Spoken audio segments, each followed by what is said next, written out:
Hello guys, welcome ulit sa ating channel. So ito po ulit si JR Doria TV. Update lang po muna tayo sa Pasig River Esplanade ngayon January 20, 2026. Panibagong update na naman po tayo sa lugar ng Pasig River Esplanade.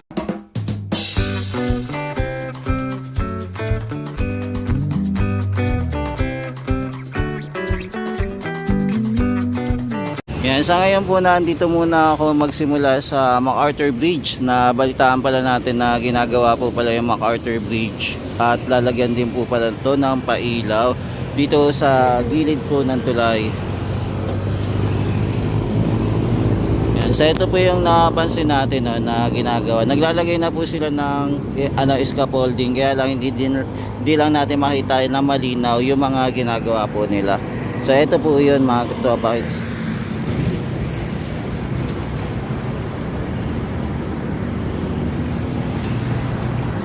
Yan, so ito po yung ginagawa nila ngayon para pagandahin po yung ating MacArthur Bridge. Ayan, mahaba-haba na din po yung scaffolding na nailagay po nila. Bali, ang ating Pasig River Esplanade ay bubuksan po sa January 27. Hindi ko lang po ito kung makakahabol po para sa opening po. Kasama po doon sa mga food stall natin na ginagawa po doon sa Maestranza. So abangan po natin kung may sasabay po to.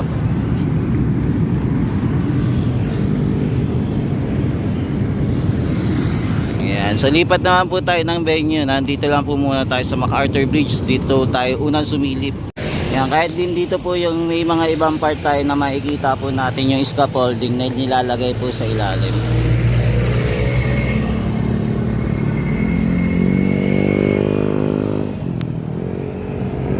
Yan, bali hindi ko lang po makita ng maayos. So nandito po tayo sa kabilang side naman po ng papunta naman po ng Loton Ferry Station. Ito po yung side ng Pasig River Esplanade pa rin na napakaganda po. Dati ito pagka mamasyal po tayo puno po ng mga informal settler, pero ngayon po ibang-iba na po ang ating Pasig River Esplanade at napakalinis na po tignan at napakaliwalas po. Yan guys, ang laki na po ng ngayon ng sikat ng araw. Ang ganda po siguro kung nandun po tayo sa sunset view. Makikita po natin yung paglubog po ng araw na napakalaki mga guys. So, ayan parang ang lapit lang po ng earth ngayon sa araw po Ayan, kung makapansin nyo po. Diba? Ayan, wala lang tayo dun sa area po ng Dolomite para mas makitang kita natin yung ganda ng sunset view na sobrang laki ngayon. Ayan, so ito pa rin po yung ating view sa Pasig River Esplanade dito po sa Phase 4 area po ng Manila Central Post Office. Ayan, so lipat na tayo ng venue mga guys. At least nakita natin yung mga nilalagay dito na scaffolding po.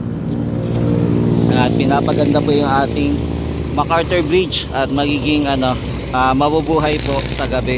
Kumbaga dagdag attraction po dito Yan, sana mapaganda din po itong ibabaw ng MacArthur Bridge. Medyo ayus-ayusin nila, tapos maayos din po itong mga ilaw na to para lalong mas bongga, mas magliwanag po siya. Ayan, pinagbabaklas po kasi yung mga ilaw sayang. Ayan, so ito po yung itsura ng ating MacArthur Bridge. Yan, so ito yung ating Pasig River Esplanade mga tropa. Sarado po muna for the meantime.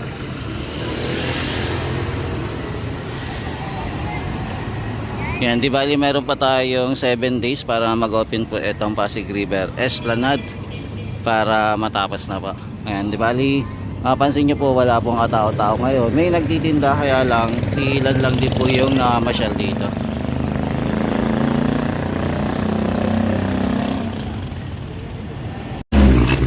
Yan, so ito po yung itsura natin Pasig River Esplanade pag nasa labas tayo. Tapos may makikita po tayo mga tent na mga nagbabantay dito para hindi po makapasok yung mga pasaway, para magpumilit po na pumasok dito sa Pasig River Esplanade. Yan, di ba nagdidilim na rin po, kaya habulin natin yung hapon bago po sumapit ang dilim. Yan, pansin nyo na po yung mga nagbabantay na po dito, puro mga Guardia Civil na po. So parang nagdagdag na po sila ng reinforcement, no, para bantayan na itong esplanade. Kumbaga iti-turn over na nila sa ating Intramuros, no, admin. Ngayon yung ating Pasig River Esplanade ngayon ay napakaluwag po, no, at napakalinis po. Yung Pasig River Esplanade, wala po tayo makikita mga nakaparking ngayon. Ayan, kasi binabantayan din po ng ating mga security guard. Ayan, yung ating Pasig River Esplanade.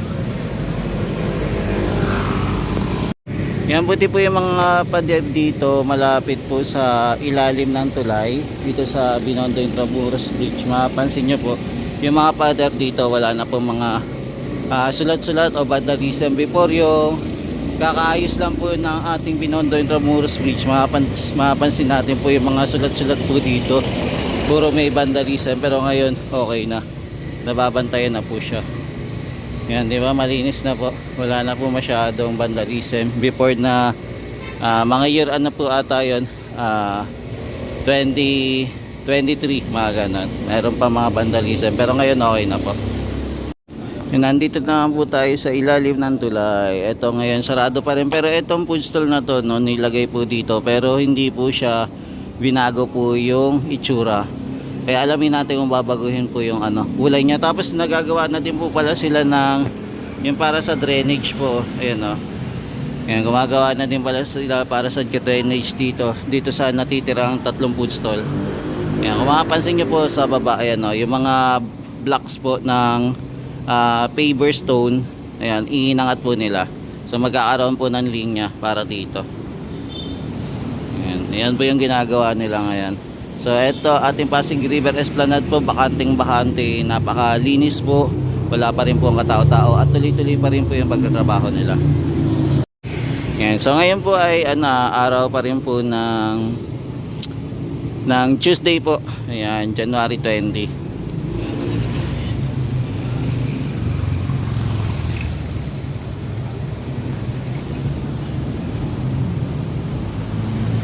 Yan, di ba?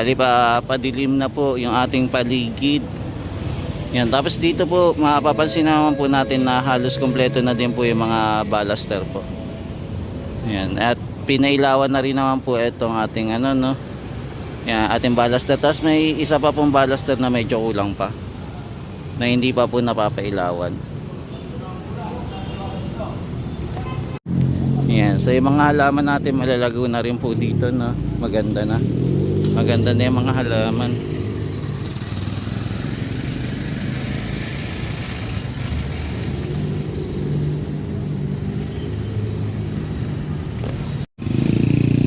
Yan yung mga damo po dito, okay na po na ilatag na rin. Mukhang kompleto na rin po, maging dito din po. Yung nakaraan na pumunta tayo medyo kulang pa, pero ngayon okay na, kompleto na rin yung mga kadamuhan dito. Tapos naglagay na din pala sila ng yung mga trash can. Ayan, nakapaglagay na din po sila. So ito po yung itsura niyan. Ayan, so 3 po yung nilalagay na lalagyanan po ng basurahan. Ayan, nailagay na din po.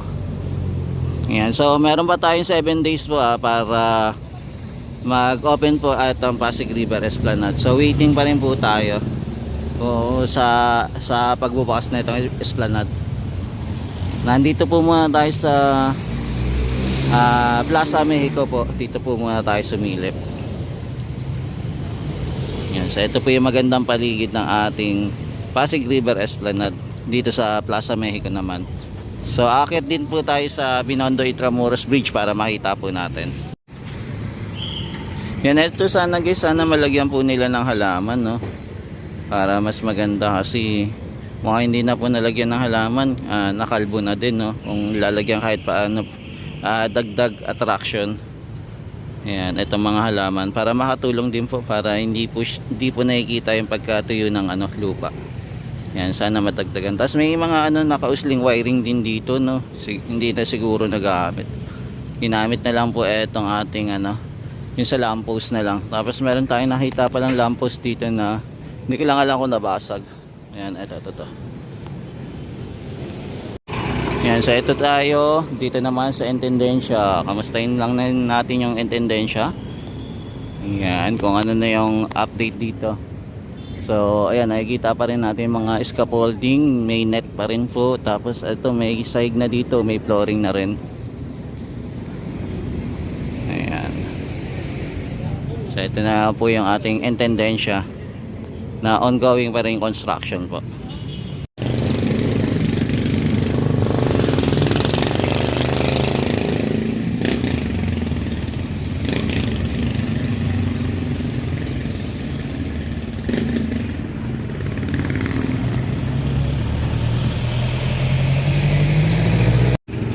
Yan, so ito mga guys, unti-unti na pong dumidilim yung ating paligid at nagkakaroon na po ng kulay ang ating Pasig River Esplanade. Yan, mas maganda na po yung Pasig River Esplanade compare dati kasi yung dating yung maraming ilaw parang nabawasan siya, pero ngayon mas tumingkad po yung yung liwanag niya. Ayan. At mas kompleto na po. Yan, binuksan na din po yung mga floodlight. Ito yung white light. Yan, binuksan din po, di ba? Para magliwanag po talaga yung paligid. Yung mga hindi po yung dati, yung hindi pa siya binubuksan, ayan, medyo andilim, pero ito maliwanag po ulit yung ating kapaligiran. Yan, so nandito naman po tayo sa Plaza Mexico pa rin, pero nasa taas lang po tayo ng Binondo Intramuros Bridge. Tapos makikita po natin yung mga food stall na kulay green. Ayan, so hindi ko lang alam kung babaguhin pa po yung kulay niyan, or ayan na po talaga yung magiging kulay niya. Yan, yung una po kasi nakita natin kulay peach yung kulay, pero ngayon pinalitan, naging kulay green na po yung ating food stall. Pero yung loob niya po parang cream po ba yan? Ayan, yung kulay para may pagka yung dark na brown, ganon. Ayan, so ito po yung itsura ng ating food stall. Tapos ito may maliit na bahay para magpo-produce po ng tubig. Ayan, pang yung pump. Tapos ito nakapila po yung mga tangke. Tapos ito meron din po tayo nagbabantay dito.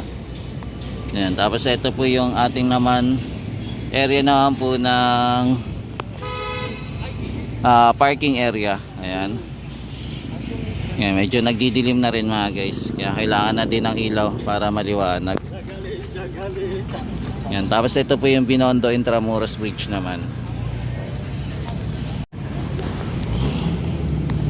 Ayan, so ito na po yung ating food stall. Ayan, ito na yung kulay nya. Yan, so kayo na bahala po mag-judge kung sa tingin nyo kung maganda ba siya or hindi appropriate po yung yung design niya, yung kulay. Ayan.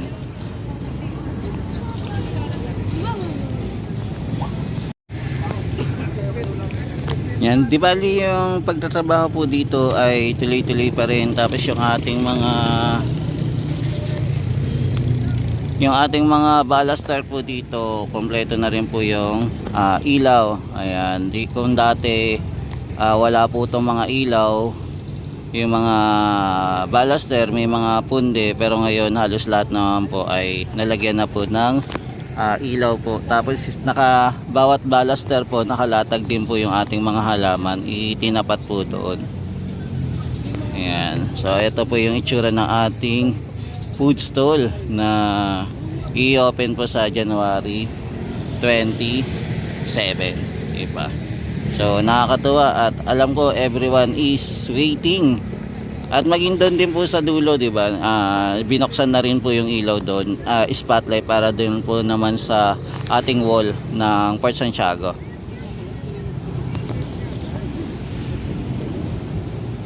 Yan, so ito muna yung update naman natin. Dito naman sa taas po muna tayo nag-update sa taas ng Binondo Intramuros Bridge. Ayan, para masilip natin, masilayan na itong mga project na ginagawa dito sa Pasig River Esplanade, sa area po ng Plaza Mexico at saka sa Maestranza.